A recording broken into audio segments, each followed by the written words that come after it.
Hello, welcome. Exercise number 5. Glad you made it this far. Coordination between your fretting hand and your picking hand. This time we're going to do 4 notes per fret, right?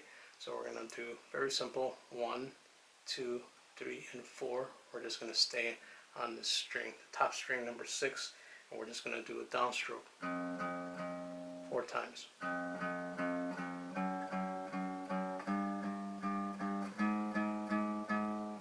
Okay, all downstroke.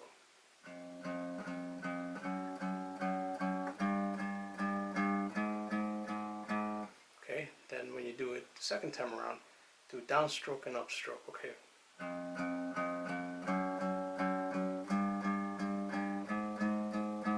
Okay, so you can tell the difference there, you know. So once again, downstroke all on the same string.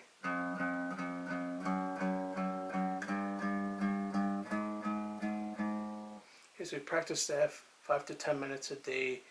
You go as slow as or as fast as you want, but you just want to learn the coordination and just how it feels, your fretting hand and your picking hand.